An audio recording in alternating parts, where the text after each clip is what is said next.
সকাল সকাল ঘুম থেকে উঠে চলে গেছিলাম এক টুকরো সবজি জমিতে। তবে জমিটি এক টুকরো হলেও এখানে কিন্তু অনেক ধরনের সবজি গাছ বসানো আছে। লাউ, কুমড়ো, বেগুন, ভেন্ডি, পুঁই শাক, টক শাক, হলুদ সহ বিভিন্ন ধরনের সবজি। তবে ওই ক্যামেরার সামনে যতটুকু সম্ভব হলো ততটুকুই তুলে ধরলাম তোমাদের মাঝে। আর ভেন্ডি ফুলটা দেখো কতটা মিষ্টি লাগছিল দেখতে। তবে ভেন্ডি গাছে বেশ কিছু ভেন্ডিও ধরেছে। তবে আজ আর সেসব সবজি তুলবো না, আজ শুধু এই টক গাছের পাতাগুলোই তুলে নেবো। কারণ এই টক পাতাগুলো আমার ভীষণই প্রিয়। ছোটোবেলায় এই টক গাছের ফলগুলো ভীষণ পরিমাণে খেতাম, তবে বড় হয়ে সেসব ফল আর তেমনভাবে খাওয়া হয় না। আর এই জমির মাঝখানে কিন্তু আরও সবজি গাছ আছে, চলো সেগুলো তোমাদের সাথে শেয়ার করে নিই। একটা বেগুন গাছ আছে, সেই গাছের বেগুনগুলো না পুরো ডিমের মতো লাগে দেখতে। দেখো একটা বেগুনও ধরেছে আর কয়েকটি ফুলও হয়েছে। তবে এখানে একটা জঙ্গলের মাঝখানে উঁকি ঝুঁকি মারছিল দুটো ফুল। চোখ পড়তেই সেই ফুল দুটো কিন্তু নিজের হাতে তুলে নিলাম। দেখো ফুলগুলো কতটা মিষ্টি লাগছিল দেখতে।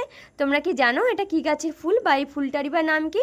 অবশ্যই যদি জেনে থাকো কমেন্টে কিন্তু জানিয়ে যেও। আর যারা ফার্স্ট টাইম দেখছো তার আগে কিন্তু আমার চ্যানেলটা সাবস্ক্রাইব করতে ভুলো না। তো আজ আসি, টাটা, দেখা হবে নেক্সট ভিডিওতে।